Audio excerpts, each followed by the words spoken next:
What's up people, it's Wasabi and I'm back with another review. And today we're gonna take a look at the G-Wolf's Fenrir wireless series. So there are two mice, the Fenrir Asym, which is their asymmetrical shape, and the Fenrir Max, which is a full-bodied shell. Both of these mice were sent to me to try out, but as always with the content on my channel, these are my thoughts, personal opinions, and experiences with the products. Now before we get on with the review, here's a quick look at the packaging because that's what you pay for too. What you get in the box of both mice are the same except for the mouse itself, of course. So you got a set of grip tapes, a quick start guide, 0.10 and 0.15mm sticker spacers, and this is for you to use if you notice any wobbling from uneven dot skates. You got foam pads as well, and this is what you'll use if you replace the battery. 2 sets of white skates and a whole lot of dot skates too. 3 pieces of the bottom sticker, and this is to prevent dust from getting into the mouse from the bottom. The first USB-C cable, this is stiff and has a heavy shielding and is 1.45 meters long. You got the 8K polling rate receiver and the second USB-C cable, which is very nice and bendy. Some accessories for the case, and in this pouch is where you would find the mouse. And that's pretty much all that's included inside the box. Now before we go any further, let's manage some expectations here real quick. Both of these mice, as you can tell, are for the Fingertip Grip Style. If you do not main this grip style, or you already know that this grip style is no bueno for you, I feel like it is my duty to inform you that no matter how good I say this mouse is, do not get it if you know that the Fingertip Grip Style is not something that works for you. Now G-Wolf's, I would say, is the #1 brand to get a mouse from if you are looking for a unique shape with blistering fast performance, or a Fingertip Grip Style mouse, because they have been doing these for many years now. Their designs have a lot of thought and purpose behind them to create a super performance mouse just for a specific style, no matter how the design turns out to be. Because to be honest, G-Wolf's mice look radically different and at times look a little unpolished if you compare them to mainstream mice. But anyway, got a little something special today, and that is my personal Fenrir Asym. This is the Silver Shadow colorway. I ordered this one on the day that I received my black Fenrir Asym from G-Wolf's because my first impression of this mouse in particular was just so good, and I like it so much that I bought one of my own just because I wanted to. And also I get to show you guys how different the colorways look as well. So the price of the solid colors for both mice are $159, and for the translucent colorways it's $10 more at $169 for both the Fenrir Asym and the Fenrir Max. Now let's start with the overall design. One of the neat things about G-Wolf's approach is their empty bottom style shell. With less material pressing against your mousepad, you don't get that draggy feeling when you put pressure down, especially if you're on a softer cloth pad. If you ever use dot skates on the soft pad, you'll know how much resistance can build up. So with this design, it feels a little smoother and a little more comfortable to play on for longer sessions. Now looking at the Fenrir Asym, this one's built with a bit of a pinky support flare on the side. The other thing you'll notice is the cutouts across the buttons and the back of the shell. They aren't there just for looks, they shave weight, and overall it comes off like a very stripped down purpose-built design. The Fenrir Max on the other hand takes a different route. Think of it as a refined version of the older HSK design, but modernized, and instead of big open cutouts like on the Asym, the Max keeps a more solid shell but with textured hexagonal patterns running across the body. Some people might find the texture a little slick, but in practice it actually works well once you throw grip tapes on. And this also helps the molding clay that G-Wolf's includes in the shipping of their new mice to hold better. So the surface gives both of these materials something to hang on to, so you can fine-tune the grip exactly to how you like it. The build quality is strong on both mice, and all buttons, the scroll wheel, everything feels snug with no loose parts or rattly bits. The difference shows up if you press harder than normal, and on the Max you'll notice a little bit of flex on the sides and top shell, probably because they've gone with a thinner material to keep the weight down. The Asym on the other hand feels more reinforced and solid, so side by side it does come across as the sturdier of the two. Neither mouse has a grippy coating, so what you're feeling here is just bare plastic.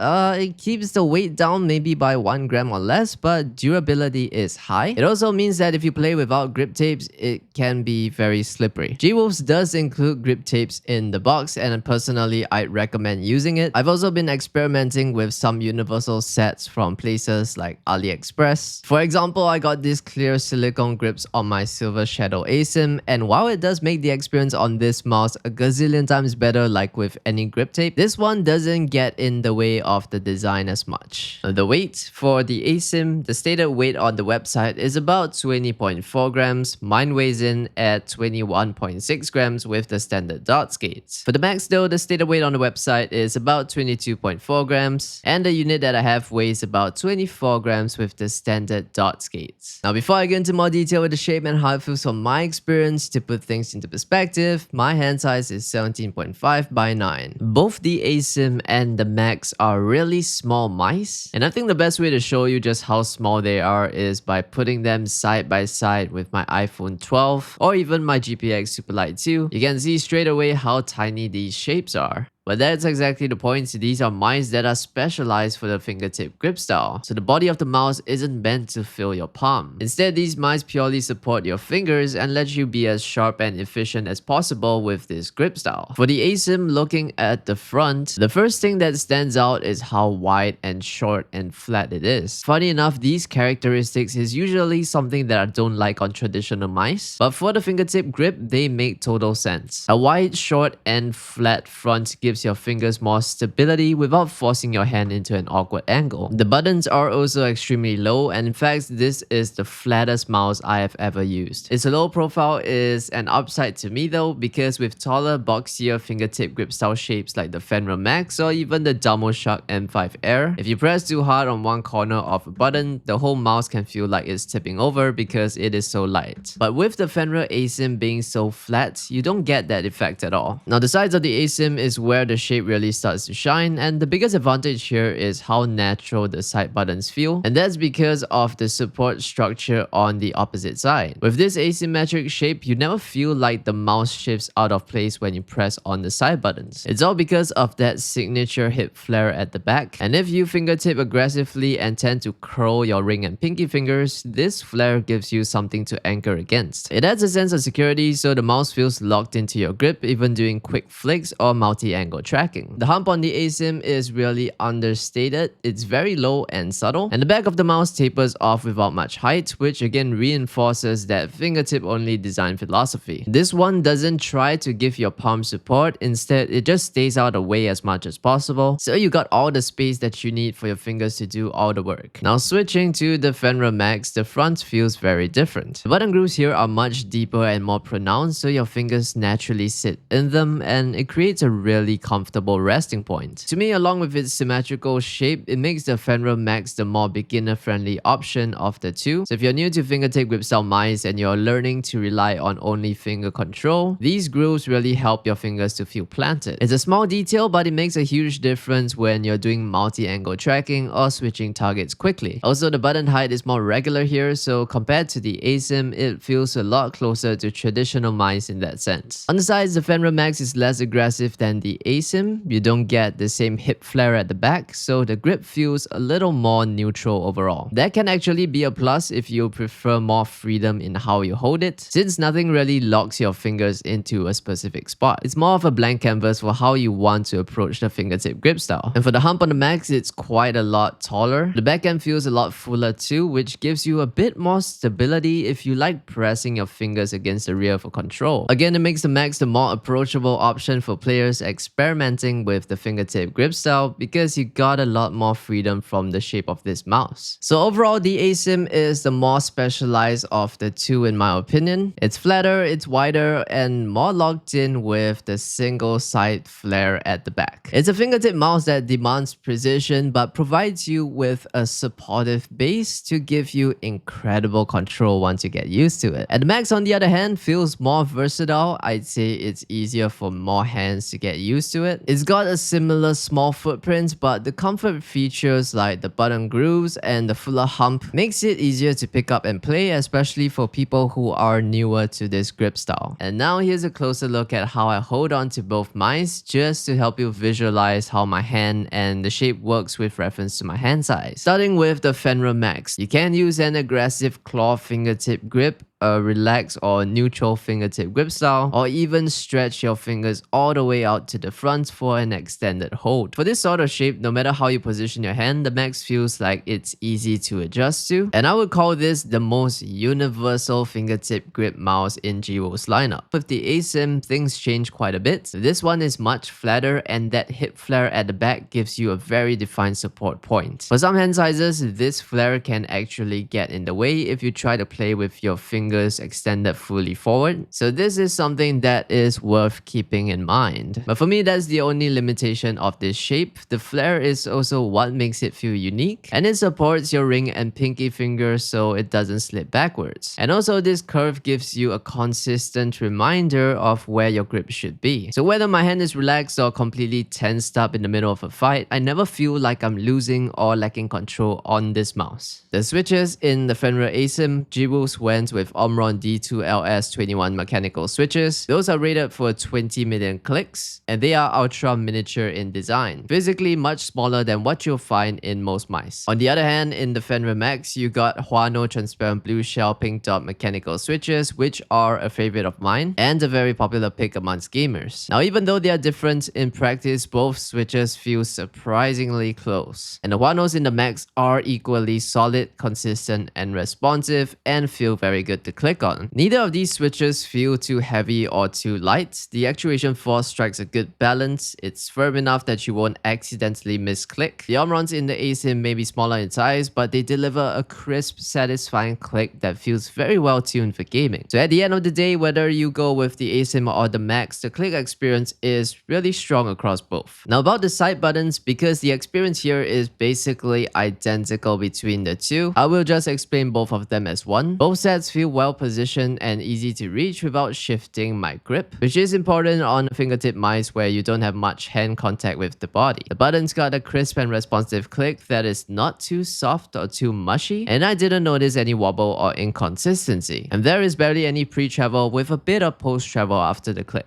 For the scroll wheels, first off, the rubber that is used is extremely grippy. It is way grippier than most mice that I've covered on my channel, which is a big plus in terms of control. Now where things get interesting is the actual scroll feel. On both the Asym and the Max, the steps are distinct, but the overall sensation is kinda dampened. The best way I can describe it is it feels like you're scrolling through water. It's not a bad experience, it's just different. I would say it feels sort of soft and muddy compared to the sharper feedback you get on most other gaming mice. And then the scroll click itself is shallow, and at times the feedback is so light that I don't really notice when I click it, so in game it can feel a little awkward. That was something I realized when I was using the Fenrir Asym. If I'm trying to ping something mid-fight, it doesn't feel like the click bounces back fast enough, and both mice share this quirk, so it's not just one or the other. Between the two, the Fenrir Max has a slightly better scrolling feel overall, while the Asym has the advantage when it comes to the amount of force needed to click on the wheel. The Max to me feels too hard, and the Asym is closer to feeling good, but it's just lacking depth to the click. And honestly, I think both scroll wheels could use some refinement for future versions. Now here's a quick sound test to give you a better idea of how these mice sound.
The stock skates are decent, I had no problem using them. They feel a little dry on my Artisan Key 83, and what I mean by that is that you can clearly feel the texture of the pad you're gliding over. This is actually a pretty good thing for people who are new to the fingertip grip style, because having a sense of the texture does help you manage your aim. And these skates are fine to use on glass pads too, you know, at least to get started. You can always get skates that are specifically designed for glass pad use in future that, you know, have a padded layer to reduce noise and a harder material. This is quite a niche style of mouse, so I think if you're new to this, I would recommend to hold off buying a new pad and new skates along with either of these mice. At least give yourself some time to get a sense if you really like these mice or not. But of course, if you're super confident that this is a mouse that you would like to commit to, then go ahead and get all the accessories that you want to enjoy. Now, both the Fenrir Asym and the Fenrir Max come fitted with PixArt's latest PAW3950 sensor, so basically both models have the same tech except for the switches